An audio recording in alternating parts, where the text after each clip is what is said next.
Novembre 2016, un Béninois, le patron du patronat béninois, est relâché par la justice de son pays dans une affaire dite de cocaïne. On aurait retrouvé 18 kilos de cocaïne dans l'un de ces conteneurs. Il est relâché, il obtient un certificat de non-appel. Une cour est créée il y a quelques semaines, la CRIET, je l'ai dit, la Cour de répression des infractions économiques et du terrorisme. Et on convoque M. Sébastien Javon devant cette cour.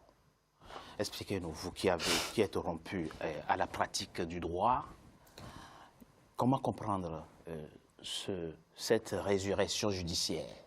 Écoutez, moi je trouve ça, je dirais que c'est extraordinaire, parce qu'à partir du moment où une personne a été relaxée sur la foi d'un jugement et puis il n'y a pas eu d'appel, puisque c'est le cas de non-appel, c'est que nous on dit que c'est une décision qui est entrée en force de choses jugées. Voilà, c'est-à-dire qu'on ne peut plus, pour les mêmes faits pour lesquels la personne a été relaxée, pour lesquels il n'y a pas eu d'appel, on ne peut plus reconvoquer la même personne pour répondre des mêmes faits devant une autre cour. Voilà, ça c'est pour moi c'est élémentaire. Hein.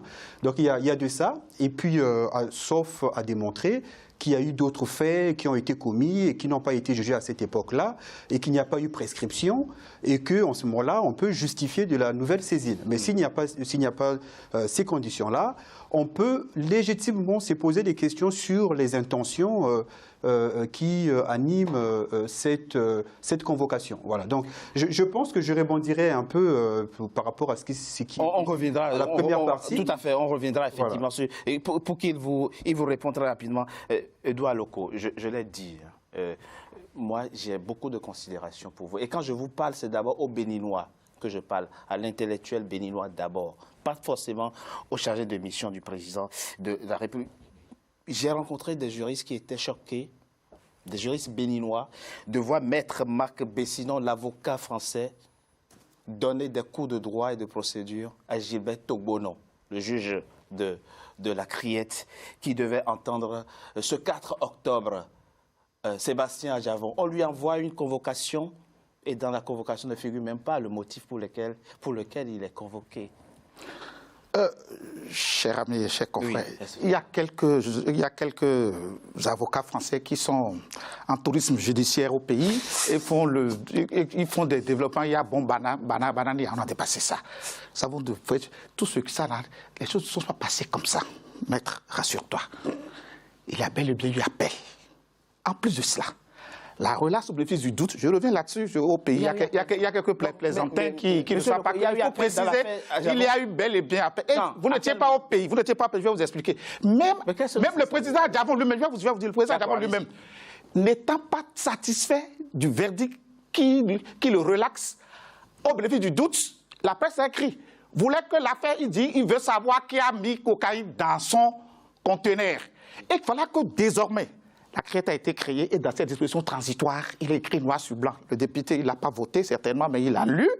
Il est dit que toutes les affaires relatives à la drogue, terrorisme, crime économique, qui sont même déjà enrôlées à la cour d'appel, et dont le jugement n'est pas tombé. Mais qui a fait appel? Non, attendez, je dis, le procureur a fait appel. Non seulement c'est que le procureur lui-même voudrait que l'affaire soit éclaircie. Donc, vous comprenez. Il ne faudrait pas qu'on parle dans le vide. Non, attendez. Il y a eu bel et bien appel, je vous le dis.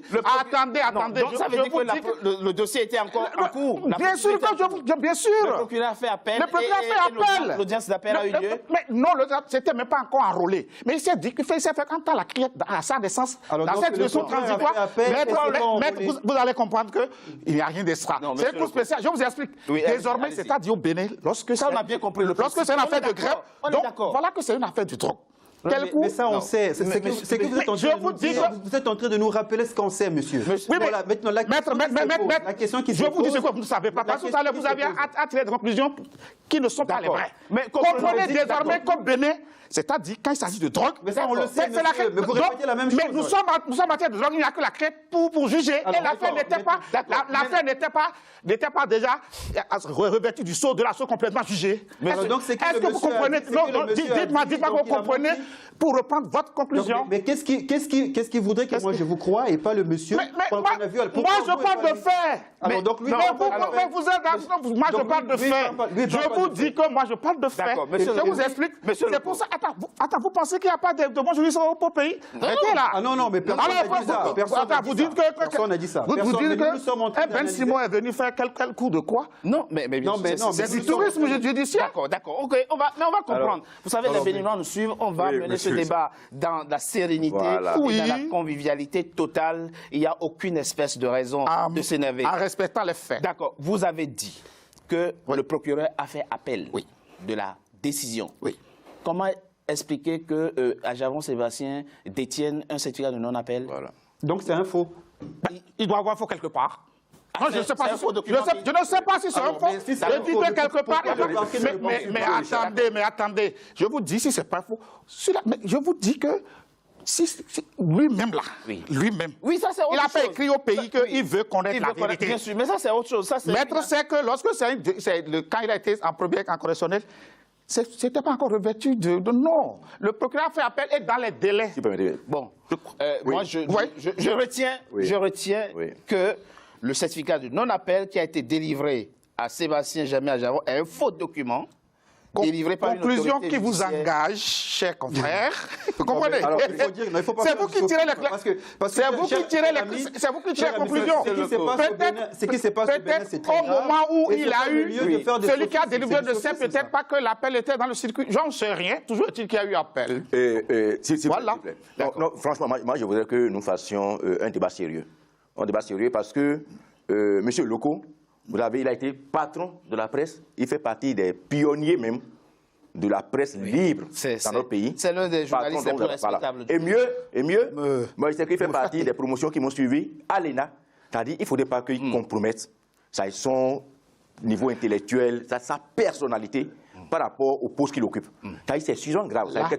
Franchement, quelqu'un qui a mis pied à l'ENA, c'est suffisamment grave ce qu'il est en train de dire. Comme vous l'avez dit, effectivement, il n'y a pas eu appel. Nous ne mentons pas. Il n'y a pas eu appel. Et M. Sébastien, effectivement, a eu un certificat délivré par le greffe du tribunal. Donc, on ne peut pas dire maintenant qu'il y a eu appel. Encore que mieux, un dossier qui a été connu par une juridiction. Vous êtes venu maintenant créer une juridiction il y a quelques mois et vous lui affectez ce dossier. Un dossier qui existe même avant, même sa naissance. C'est des faits antérieurs à la loi qui a été votée. C'est pas possible. Aucun, même quelqu'un... Pardon, je vous en prie. Et vous voyez, au moment où on étudiait cette loi-là, justement, j'ai écouté tout à l'heure un collègue, Orden, qui dit non, c'est l'Assemblée qui a fait. Et c'est ce que je dis. Le gouvernement fabrique des choses, on balance ça aux députés qui portent ça, et après le gouvernement dit non, c'est pas moi. Au moment où on devrait étudier cette loi, j'ai déjà dit aux gens, c'est pour régler des comptes. La loi sur la création de la criette. C'est pour régler des comptes aux opposants. Et mieux, est-ce que vous savez qu'au niveau de la criette, on a même signé des contrats à des magistrats retraités pour travailler dans cette juridiction. Qu'est-ce que vous allez attendre d'un magistrat retraité qui est sous contrat, qui veut gagner de l'argent pour rendre quelle justice libre? Avant que... Monsieur Loko, c'est important pour nous. C'est vrai que vous avez nié en début d'émission qu'il n'y a pas de tension au Bénin, que tout va bien. Mais franchement, est-ce que c'est vraiment nécessaire de ressusciter cette affaire de Sébastien Ajaron?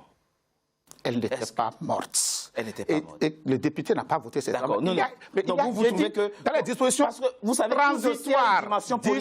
transitoires. Monsieur Loko, vous savez que tout dossier judiciaire... Nous parlons politique ou on parle droit? Ah, mais on met les deux ensemble. Il vient de vous dire, que la criette qui a été créée, selon lui, est essentiellement destinée à juger les opposants. C'est la première fois et elle a déjà envoyé en prison plus de 20 personnes. Pro-talon? Non. C'est des gens ordinaires. Non. Des gens ordinaires. Oui, c'est la première fois qu'on cite quelqu'un opposant. Donc il suffit d'appeler sur les opposants et puis hop, ça y est. Et puis je vous dis quelque chose. Vous savez, les choses ne sont pas faites comme ça. Expliquez. Je dis quelque chose. À quel besoin? On ne poursuit pas des opposants. Mais je vous explique comment ça se passe. Non. Mon grand frère, là, on ne poursuit pas les opposants. Quand ils sont poursuivis, ils deviennent opposants. Mon grand frère qui est là, il a voté le budget qui est quand même la marque même d'un régime, le budget 2002, laissez-moi dire, c'est à 100%, ils n'étaient pas opposants, parce qu'on n'a pas encore commencé la moralisation. Maintenant, c'est quand on les poursuit qu'ils deviennent opposants. Mais ça ne marche pas, vous savez pourquoi? Oui, mais c'est cela qu'on ne trouve pas les opposants. Les opposants, les poursuivis deviennent opposants. C'est comme ça que ça se passe. Honorable, malheureusement, on a bien compris. Le président du patronat était avec nous, avec 3 ministres au gouvernement. Mais il a suivi cette affaire de devenir opposant. Est-ce que vous savez? Non, mais attendez. Monsieur Lecault. C'est des faits. Monsieur Lecault. Oui. Je vous ai présenté en début d'émission comme étant l'un des journalistes les plus respectés du Bénin. Et c'est pour ça que je ne sais pas parce que vous me flattez que je vais prendre... Non, je ne vous flatte pas. Je vous rappelle à votre obligation. La vérité, elle n'est pas toujours plaisante. Non, mais elle est relative, surtout la vérité. Oui, monsieur Lecault. Ah non, elle n'est pas relative, la vérité. Si, parce que ça dépend du côté. Cette affaire, je vous ai dit qu'avant l'affaire des choses à vous... Avant l'affaire, je dis le président patron avait 3 ministres au gouvernement. Toute personne. Oui, il avait 3 ministres au gouvernement. Il est devenu opposant quand? Ah, moi, je ne suis pas... Nous, on n'est pas... Mais juste après l'affaire.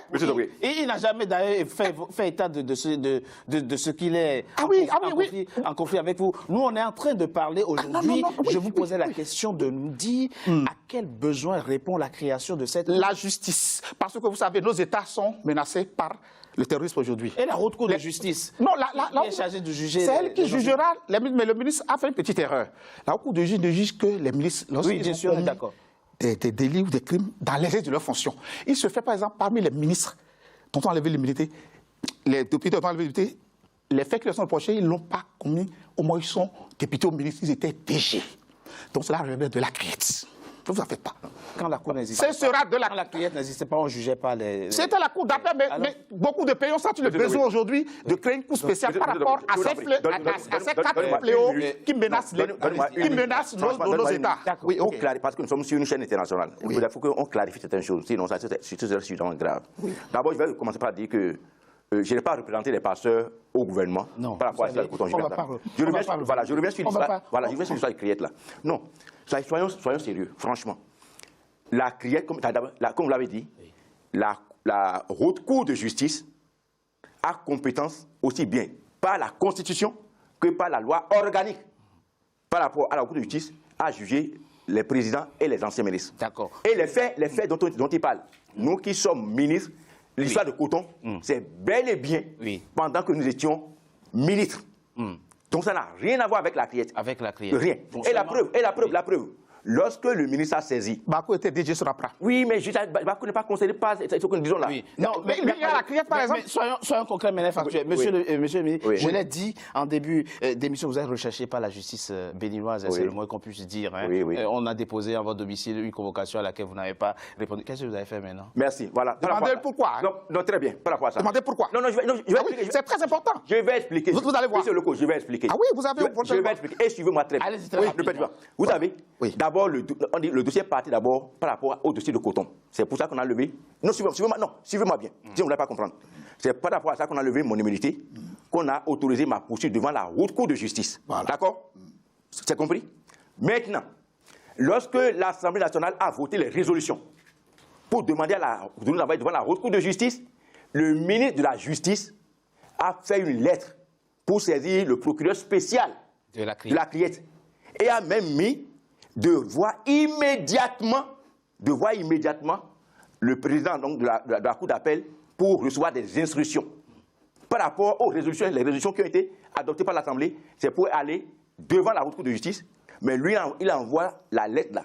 C'est la publication de cette lettre, à cause de l'application de cette lettre là, qu'on allait maintenant me déposer une convocation pendant que je n'étais pas au pays. Maintenant, vous avez fait... Soyons clairs. D'accord. Grand frère, qu'est-ce que vous comptez faire maintenant? Grand frère, publication là, qui a appelé la lettre? S'il vous plaît. Monsieur, on n'a pas assez de temps. Le ministre... Grand frère, qui a appelé la lettre? Le ministre même, est-ce que...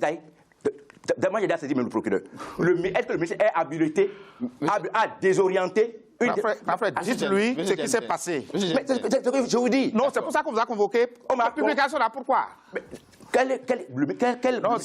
Non, frère, si tu le veux, je vais le dire. Mais puisque le grand frère ne va pas le dire. Je vous dis, la convocation à l'office de lutte contre la cybercriminalité, c'est par rapport à l'application de la lettre. Alors vous êtes... Attends, mais oh là là, pourquoi tu ne peux pas me laisser finir? Ok. Je dis, mais cette lettre-là, le ministre, il se fonde sur quoi pour détourner les résolutions de l'Assemblée nationale.